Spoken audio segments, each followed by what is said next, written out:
About 4 months ago, I decided to see if I could beat Liza P with Legion arms only. Sadly, at the time, it was not technically possible to do, being blocked at level 20 until you beat Parade Master, but I didn't let that stop me from doing the run. As of now, thanks to the new DLC, it is possible to do it legitimately, but instead of being redundant and beating the base game all over again, I'll just be continuing where I left off from the last run. Which, if you would like to see that run before this one, I will leave a pinned comment with the link. So, with that said, this is my story of beating the DLC with Legion arms only. Also, make sure to like and subscribe if you want to see more crazy runs like these, or just like seeing me suffer. I also have a VODs channel, so if you like to see unedited versions of some of my runs, check out my VODs channel, Arcane VODs. With that said, let's get into the rules for this run. Rule number 1, I can only use Legion arms, which means no weapons or throwable items. Rule number 2, no summons. I gotta do all the fighting on my own. And lastly, rule number 3, I must beat every boss in the game. With the rules done with, let's do a quick recap of the base game run. Off the bat, we learn RNG on every hit is a bitch, and it's not pleasant to have in a Souls game. The right arm of steel needs a crazy amount of levels to kill Parade Master and Watchman. The Fulminous and Flameburge are just powerhouses in this run. They completely dominated the base game, and I ended up finishing the run at level 120. With that very short recap over with, let's get into the DLC. The first thing I do before going into the DLC is pick up some quartz that I had missed in my previous run and use those quartz to increase my Wishstone usage to help out with Legion regain. With that last bit of prep done with, I made my way into the DLC, and the DLC didn't waste any times to smack me around. Luckily for me in this run, I can actually wear some decent defensive gear, so I was able to survive the onslaught to get some new clothes. I then made it to the zoo where I was reunited with Big Butt, who I exploited the living shit out of his short ass leash to turn him into a fried gorilla. Once inside the zoo, I pick up a quartz, burned a mutated baby elephant to death, don't tell Peter. I then burned some butterflies out of my hatred for moonlight butterflies, so all butterflies must die in video games. I pick up an ancient disc for later and kill fucked up elephant monster to get my first new Legion arm. This was a hard choice for me. I actually debated for a second on which new Legion arm to go with, but I ended up deciding to go with Icarus in preparation for the Mariona fight. The Icarus can throw a spinning blade that stays in one spot dealing damage and has a B scaling in motivity and dex. With no upgrades, it only has one blade to use. At level 1, it gets an extra blade, and when retrieving a blade, it temporarily buffs the next attack. At level 2, the Icarus can be charged to shoot 2 blades at once and gains a 3rd blade to use. Finally, the level 3 upgrade gives you a 4th blade, but also a Fable Art ability that launches all 4 blades at once, that extend outwards and back for a short period of time. With the Icarus blade staying in one spot while dealing damage, it's always best to make sure your target is standing still when using it. While on Legion Talk, I learned from a commenter recently that you can actually reset your Legion calibers. I honestly had no clue that was a thing, and really wish I knew about it for my base game run, because my god, it would have helped out a lot. Alright, time for the first boss of this run, Tyrannical Predator. It probably was no surprise to anyone, but I went with the Flameburge and Icarus for this fight. With the mutated crocodile being weak to fire, I could just purely use the Flameburge to kill this beast. But I wanted to use the Icarus as well, and that didn't work out so well on my first go around. Tyrannical Predator's attacks aren't hard to dodge, but if you mess up, he will do a shit ton of damage to you. So the plan for this fight was to stay on top of the boss and continuously use the Flameburge as long as possible, since the longer it is used, the more damage it will do, and whenever I had an opportunity to use Flame Explosion, I would use it. This alone took off more than half of the boss's HP. Once the croc was weakened, I decided to test out Icarus to see how it would perform. With the Tyrannical Predator being so big, it was very easy for the blades to continuously hit him, but the real big damage came from the Fable Art attack. If you can get the boss to be positioned in the right spot, the Fable Art attack just melts his HP away. The only real downside to this is it uses a lot of Legion, which I will learn the hard way in a bit. With now having a Fable Art ability that I can use, I headed back to the hotel to unlock the 5th Fable slot. But while I was at it, I wanted to see if the Enhanced Fable Arts helps increase Legion Fable Art damage. From what I can tell, it does. The highest damage I got with the Enhancer was 875, while the highest without it was 825. It's always hard to tell since the game does a dice roll on how much damage you will do, but with the Enhancer getting higher damage more often, I'm pretty confident it does help out.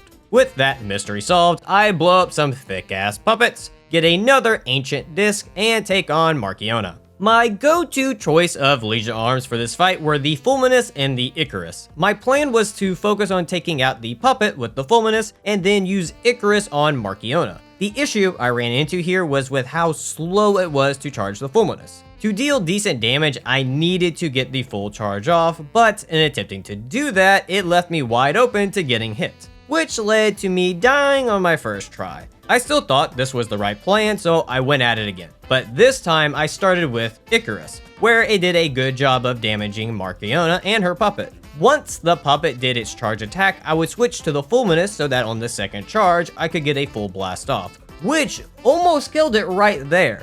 At this point, I went back to the Icarus to finish the job. With Mariona being stunned, I figured a full shot from the Fulminous would take a decent chunk out of her, but to my disappointment, it did not. At this point, I was able to get her health very low with the Icarus, but I was not paying attention to my Legion and it ran out. So that left me in a position of needing to run and let the auto Legion work its way back up.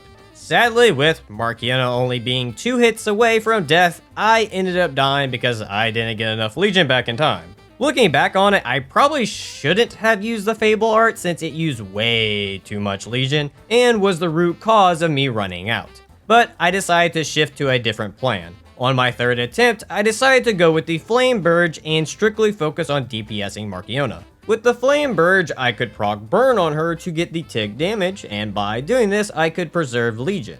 After Mariona being burned, I would switch to the Icarus. I got lucky most of the time here. She would just sit still for me to hit her, or she would do her slow walking attack. Another good time to get Icarus off was when she went into her enraged state, since she just stays in one spot while her puppet goes buck wild. From here, I just repeated getting her burned while using the Icarus to finish the job.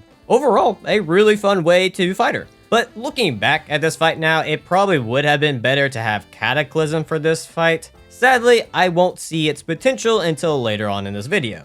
After beating Mariona, I ran into Rosora and agreed to help her out. But first, I needed to bully Parade Master with the Fulminous. I needed to take my frustration out on him for the bullshit I had to go through with the left arm of steel, or as I like to call it, the pimp hand. Once done blowing the Parade Master, I find Rosora's shoes and return them to her. I then make my way to the hotel to chat with Klaus to get the Arm of God amulet. In my fresh NG Plus run, I noticed the Legion's attacks and throwable items would build up the Arm of God's buff. So I was curious if it would actually boost Legion damage, and sadly it does not. It seems most amulet buffs strictly affect weapons and nothing else. Except for the new Legion amulet, but I'm skipping a bit here. Still being at the hotel, I spent an Ancient Disc on a Quartz and used the new P-Organ upgrade system to upgrade Enhanced Condensed Legion Arm Attack and Auto Legion Charge. With that done, I head down to the Underground Icebox. I thought using the Flame Burge here would be the most optimal play, but it's actually better to use Icarus instead.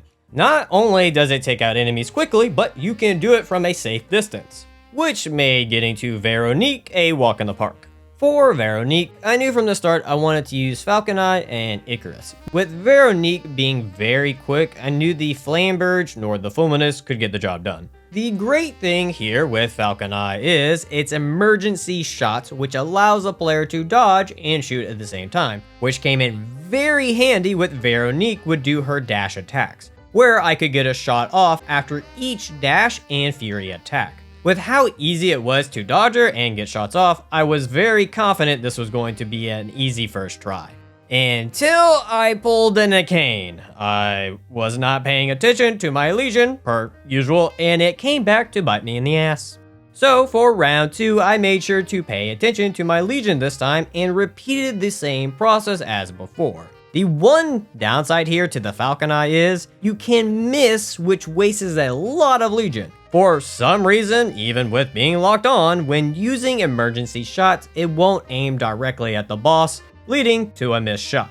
Sadly, this happened a few times. So with my Legion getting low, I switched to Icarus to finish off the poor girl, and good thing I did because I ran out of Legion there right at the end. With Véronique defeated, I melted all the ice in the area and realized the new Legion amulet was before the Véronique fight. I, for some reason, thought it was after. Also, I have no clue how much this increases Legion damage, nor did I find an answer online, but if anybody knows, let me know in the comments down below. Now, having the Legion amulet, I can take on Two-Face. So, for those who have watched my fresh NG+7 run already, you know what's about to happen here. For those who do not know, when Two-Face is staggered twice, he will go into his enraged state. But when using the Flamberge, it does not stagger him at all, and by doing this, I can bypass his enraged state. Originally, I was just going to use the Flamberge here, but I wanted to see how Pandemonium would do, and sadly, it never procced him with Decay. Actually, it did more harm than good, because come to find out, the explosion from its level 3 upgrade can stagger him. So I quickly stopped using it and went back to the Flamberge. At the very end, I decided to try out the Flamberge explosion attack to see if that would stagger him as well, and it sure did. So now we know we can only use its basic attack to not trigger any staggers for this fight. End of the day, super easy first try. With Two-Face defeated, I make my way into the mines, where, to my surprise, it was more efficient again to use Icarus. You would think with the majority of enemies being puppets, the Fulminous would be the better choice, but I found Icarus was killing enemies faster here, but not as fast as I can die to a flying puppet bomb. Once making it past the flying puppet bomb, I came across a drill master, but he was no match for my spinning blades. And my reward for beating the off-brand Gurren Lagann is the final new Legion plug, which means I can get the Cataclysm. The Cataclysm is a handheld shotgun that has an A scaling in motivity with a C scaling in technique. When unupgraded, the arm can do a single shot or charge to store one powerful shot for later. At level 1, when shooting an enemy that is attacking, it will deal more damage to them. At level 2, you can dodge while charging, and finally at level 3, when firing when the arm sparks, will dish out massive damage. A great Legion arm for stunning enemies or one-shotting them into oblivion. Before leaving the hotel, I make sure to use some quartz I got to upgrade my Legion magazine effect. With that done, time to test out this new bad boy on Baby Green Monster. This fight was really chill. I just used Flamberge to proc burn on the green bastard and then blasted him with Cataclysm, which was really easy to do since he has a lot of openings that leave him vulnerable for a good while. The only downside here was I didn't equip Ghostwalk, so I had to face tank his Fury Charge attack a good bit. Besides that, I had no issues taking down the little green fella. With the green monster dealt with, I ran into Rosora once again, and this time she is asking for an investment for her child mining business. And of course, I couldn't pass up on that opportunity. Children love mining, and Minecraft is proof of that. Also, before taking on the next boss, I had this little fun encounter with Mr. Shield Puppet. I died laughing here when I saw this happen. Like, just look at the poor puppet's face. After that fun moment, it was time for Anguished Guardian, who, for this fight, I definitely made sure to have Ghost Walk on since I will need to be dodging his giant Fury Slam attack. This fight is pretty simple, or at least it was supposed to be. For the most part, all you have to do is use the Flamberge to deal damage. I would have liked to have Icarus here instead of Cataclysm, because with how big of a boss that AG is, it would have done really good damage, but I was out of gold coins and wasn't in the mood to wait 10 minutes to reset my Legion calibers. Thank you, Studio 8. So I just stuck with Cataclysm and Flamberge. The main strat here was just waiting for a Fury attack and then burn the big guy. What I didn't take into account was how easily he could kill me if I didn't get away in time. Was not expecting to die to Anguished Guardian this many times. The funniest one was on my third attempt, where I thought it would be fun to finish him off with the Cataclysm, but as I was charging, he was charging his beam attack and one-shotted me. Literally, the boss only had 1 HP left. I'm not going to lie, I found this hysterical, and well-deserved death on my part. I also found out in this run, you can take advantage of his crazy beam attack. Very useful for getting some easy hits off. On my fourth attempt, I played a lot better and even used the Cataclysm in some clutch moments to get some damage off. But for the most part, the Flame Burst did all the heavy lifting, which seems to be a theme in this run. After the fight, I traded in AG's Ergo for the Nightmare's Amulet. This amulet will increase damage being dealt on an enemy that has the same status effect that is being used on it. So, of course, I had to see if it worked with Legion arms or not. And from what I can tell, it can. So for testing, instead of using numbers, I tested it with time. I would see how long it would take to drain all the HP on the training dummy. I did this 3 times with the amulet and 3 times without it. With the amulet, it would take 14 seconds, and without it, it would take 15. And I got 14 and 15 on all 3 attempts. So I'm pretty confident it does help, but who knows? I could be wrong. Once done testing, I found the merchant that sells Miraculous Recovery Ampule and the Miraculous Enhancement Ampule. These 2 items will be very important for the final fight. So I popped all the Ergo crystals I was holding onto to buy as many as I can. After that little shopping spree, I got to find out how good the Cataclysm is at taking out basic enemies. Hell, it even bullied elite enemies with being able to keep them stun locked until they died. The DLC Legion arms are not playing around. With the locals blown to pieces, it's time to blow this asshole. Wait, no, I meant to say up. Fucking Lumacchio, the damn pain in the ass. Well, he wasn't horrible this time, but still a pain nonetheless. For this fight, I stuck with the Cataclysm and the Flame Burst, which y'all probably could already guess that. For phase 1, I would use the Cataclysm since I could charge up a shot to use after he finished a combo, or if I timed it right, I could get a perfect shot off to deal some insane damage to him. For phase 2, I would simply use the Flame Burst to burn him to death. Sadly, easier said than done. I actually struggled a bit more with his first phase this go around. When using the Cataclysm perfect shot, it can leave you vulnerable for a bit, which Lumacchio took full advantage of, and on top of that, I would just get caught in one of his combos and just die. I ended up dying 5 times. Finally, on my 6th attempt, I made it to the second phase, which was no walk in the park either. I almost died multiple times due to his constant pressuring, but I was able to save it and burn the rat bastard to death. Oh, sorry, I mean blow up the rat bastard to death. With Lumacchio scattered into multiple pieces, I find Leah and team up with her to beat up some baddies. Well, I helped while she beat up some baddies. We then made it into the mansion, where I got the last bit of quartz to use on upgrades and took on the final boss, Arlecchino, who was fucking pure hell. So, come to find out, most of his first phase combo attacks can stun lock you, stopping me from rolling away, which means I died a lot. I actually died more times to his first phase than I did to his second phase, which says a lot. I'll be honest, this first phase does not feel good for dodging. The second phase was fine actually. You would think it would be the other way around, but it wasn't. What I mean by it didn't feel good, it just felt like the devs really wanted you to parry this phase, but didn't take into account dodging. Because let me tell you, when Arlecchino does his crazy long ass combos, good fucking luck dodging the entire thing.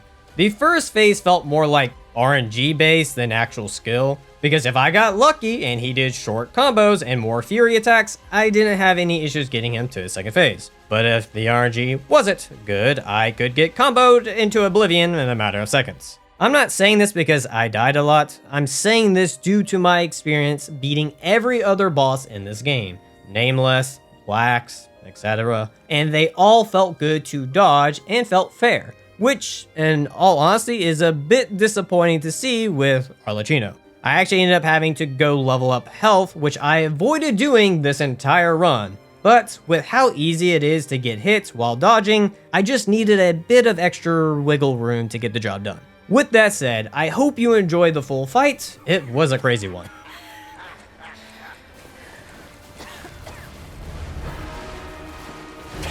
Tick-tock, Romeo's on the clock, and you appear to be nothing but talk.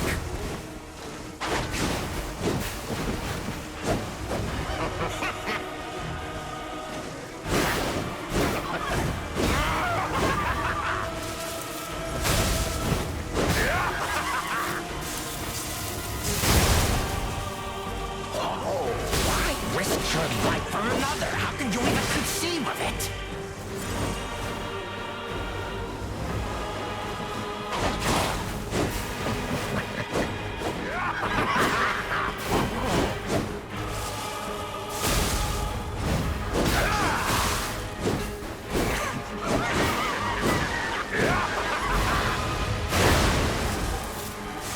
Why risk your life for another? How can you even conceive of it?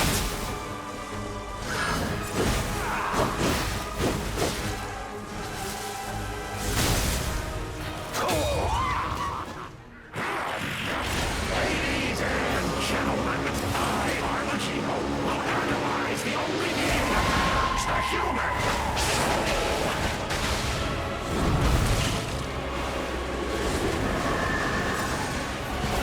Come on, let's keep going.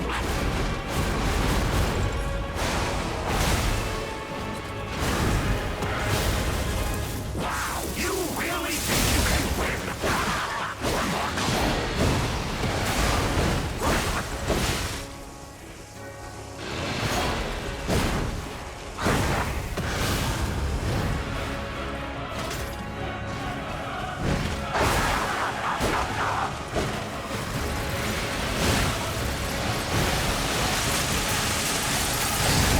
My worthless is anything like you.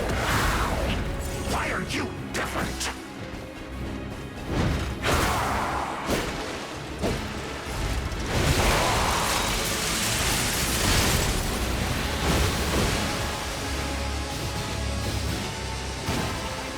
You're an aberration. You do not fit any parameters of my research. Come on.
Man, talk about a wild ride. I did not expect the new Legion arms to be as good as they were, since in the base game run, physical Legion arms fell short to the advanced arms. But by the end of this run, I fell in love with Icarus and Cataclysm. Cataclysm a bit more, but that's because my monkey brain likes weapons that make things go boom. With all that said, if you enjoyed this video and would like to see more like it, hit that subscribe button.